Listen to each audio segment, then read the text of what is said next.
High everyone, सम्पूर्णमा नमस्कार। Welcome to my YouTube channel. Manisha Koirala YouTube च्यानलमा स्वागत छ। आई होप हजुरहरू पनि सन्चै हुनुहुन्छ होला। म पनि एकदम सन्चै छु। आजको मेरो new day new video blog पनि हजुरहरूको माझ आइसकेको छ। भिडियो के कस्तो हुन्छ, भिडियो अन्तिमसम्म हेरेर लाइक, कमेन्ट, सेयर, सब्सक्राइब गर्न चाहिँ नभुल्नु होला है त। अनि साथीहरू, आजभोलिको मौसम एकदम चिसो बढिरहेको छ। हजुरहरूको ठाउँतिर कतिको चिसो बढेको छ? हाम्रोतिर चाहिँ एकदम चिसो बढेको छ। हाम्रो यता लेक साइडमा झन् बिहान बेलुका त झन् एकदम भित्र र बाहिर निस्किन पनि सक्दैन हो। कस्तो विधि चिसो बढेको छ के। जस्ताको शीतले त आँगन त एकदम भिजेको हुन्छ। अनि एकदम चिसो बढेको छ। कुन कुन ठाउँमा चिसो बढिरहेको छ, सबैजना यो चिसोमा सेफ रहनु होला, आफ्नो स्वास्थ्यको पनि ख्याल गर्नु होला। अनि साथीहरू, म चाहिँ खाना खाइओरी अनि भाँडाहरू चाहिँ निकालेँ। भाँडा चाहिँ धोएको छैन अनि बाबु सुतेको बेलामा म चाहिँ छिटो काम गर्छु भनेर म चाहिँ यहाँ झार्न आएको। तर पसलमा मेरो बुढो हुनुहुन्छ होला, म चाहिँ बुढालाई घाँस झार्न लगाउँछु। बाबु सुतेको बेलामा काम गर्यो भने गर्यो, नत्र ऊ उठ्यो भने त काम गर्नै पाउँदैन हो। उसको अघि र पछि हिँडिरहनुपर्छ। अहिले त झन् यति बेला त हिँडेको जोगाउनै गाह्रो हुन्छ क्या साथीहरू। अनि म चाहिँ घाँस झार्न आएको, नाम्लो हाँसिया बोकेर।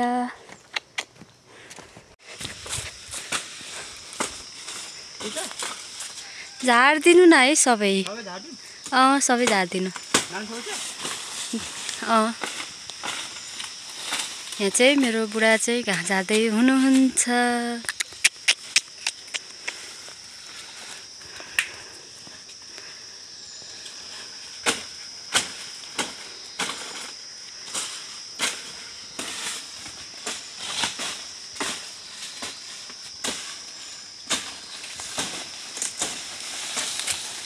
यदि घाँस झार्यो भने त पुग्ला नि दिनभरिलाई, बाख्रालाई।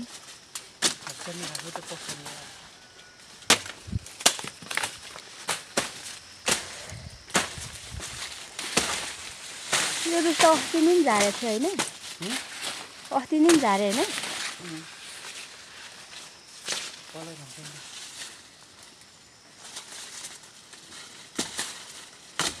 यति घाँस झार्यो भने चाहिँ दिनभरिलाई पुग्छ। अब यसलाई म सँगली ओरी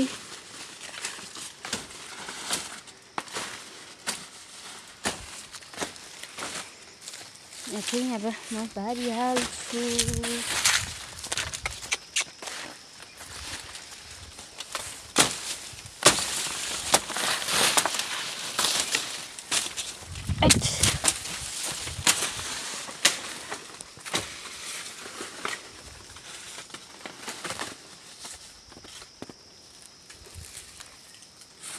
कस्तो राम्रो भ्यू भएको,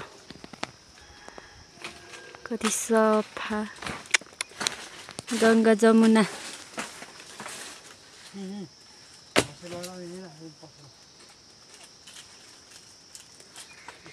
हाम्रो चाहिँ यहाँबाट चाहिँ गङ्गा जमुना मन्दिर चाहिँ ठ्याक्कै देखिन्छ। मैले तपाईँलाई त ल्याइदिएन हो। कति राम्रो भ्यू देखेको। वाउ,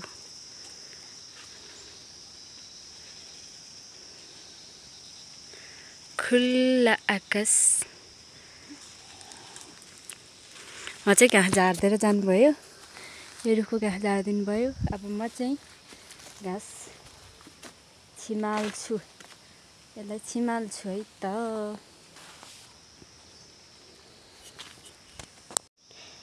ल है त, मैले चाहिँ यिनीहरूलाई सपेटिसकेँ एक मुष्टमा। मैले यसलाई चाहिँ सँगालेर भारिहालेँ। तर धेरै हुन्छ, लान सक्छ त भन्नुभएको थियो है। तर लान सक्ने हो कि नसक्ने हो त्यो चाहिँ आपत पर्यो।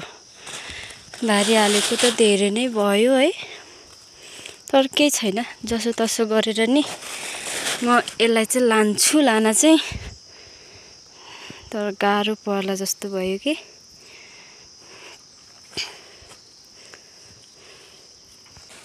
साथीहरू म चाहिँ घाँस ल्याएर घर आइसकेँ। यहाँ बल्ल बल्ल आइपुग्यो हो। त्यो खनाएको त्यो खर्सो पातो त एकदम पास्यो के। यो मैले पछाडि लुगा सल हालिनँ नि त, अनि एकदम पास्यो। एकदम बल्ल बल्ल आइपुग्यो। एकदम के अरे भारी ठुलो भएछ के, धेरै भएछ। अनि ल्याएर नि मैले यता झुन्डाइदिएँ बाख्राहरूलाई, भैँसीहरूलाई, तिनीहरूलाई हालिदिएँ। र कस्तो मजाले खाएछन्। खाऊ खाऊ, खान नजन्मेकाहरू खाऊ। म चाहिँ घर आइपुगेँ। मेरो बाबु चाहिँ कस्तो मजाले सुतिरहेको छ।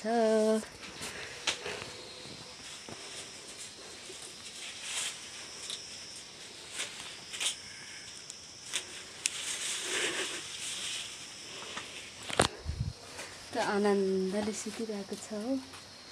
ऊ चाहिँ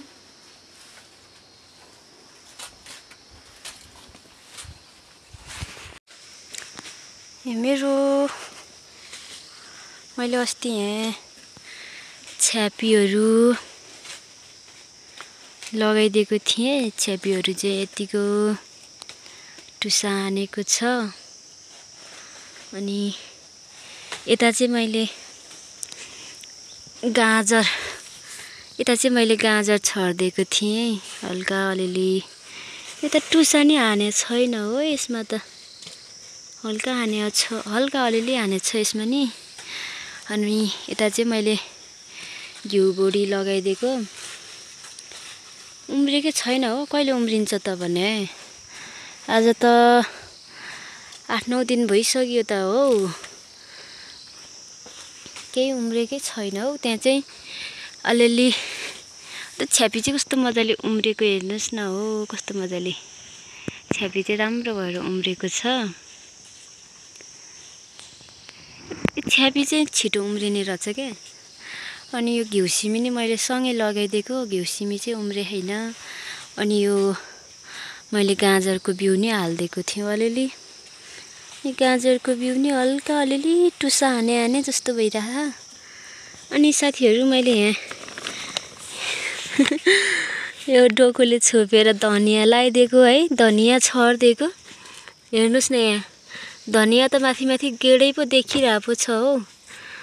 यो धनियाँ चाहिँ एकदम टाइम लाग्ने रहेछ कि उम्रिनलाई, तर पनि केही छैन। यता चाहिँ हाम्रो कालो खुर्सानी।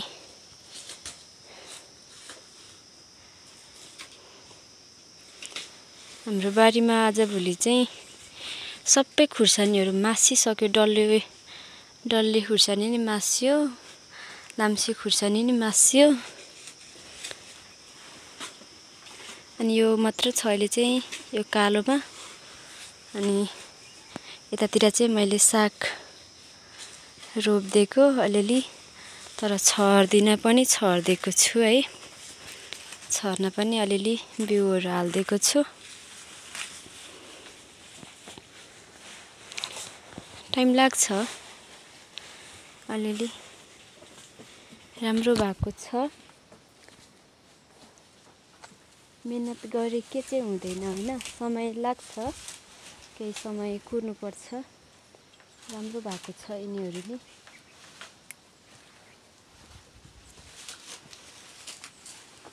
यसपालि चाहिँ हाम्रो बारीमा खुर्सानी नै मास्यो हो साथीहरू। यो प्राय जस्तो जो कोहीले पनि आएर हात हालेर टिप्यो भने चाहिँ खुर्सानी मर्ने रहेछ कि के हो कुनि। यसपालि हाम्रो बारीमा प्राय जसले नि खुर्सानी टिप्ने के, अनि खुर्सानी चाहिँ ती सबै मर्यो हो।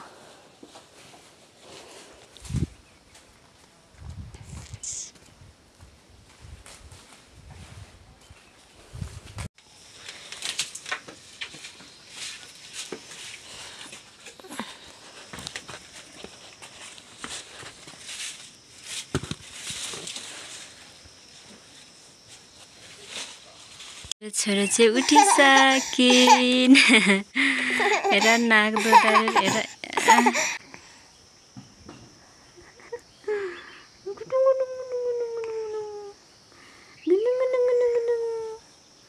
अनि पु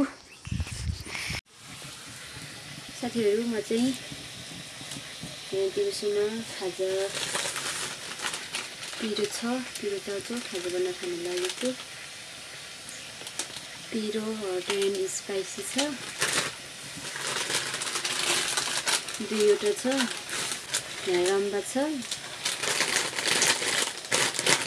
रम्बा चाहिँ 2वटा यहाँ चाहिँ पानी उम्लिँदैछ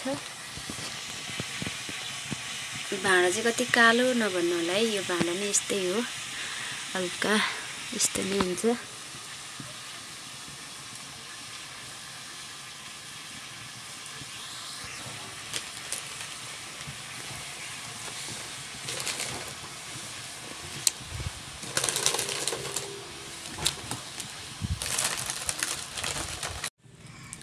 ल है साथीहरू हाम्रो चाहिँ खाजा पाकेर रेडी भइसकेको छ यता नानीहरू नि उठिसकेको छन्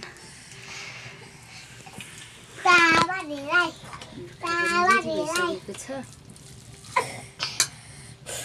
हाय साथीहरू खाऊ न यो खाने राख्छु है कस्तो भएको छ त कस्तो भएको छ मिठो भएको छ ए यो खाऊ खाऊ खाऊ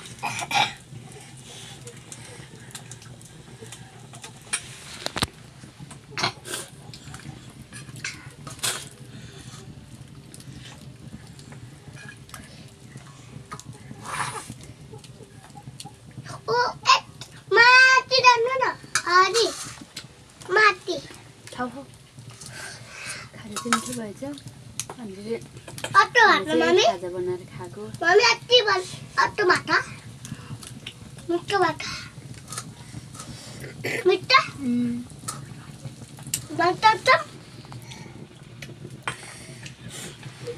आजको भिडियो चाहिँ म यहीँ अन्त्य गर्न चाहन्छु भिडियो के कस्तो हुन्छ हेरेर साथ सपोर्ट माया गरिदिनु होला भिडियोलाई अन्तिमसम्म हेरेर लाइक कमेन्ट सेयर अनि सब्सक्राइब गर्न चाहिँ नभुल्नु होला बाई बाई एभ्रिवान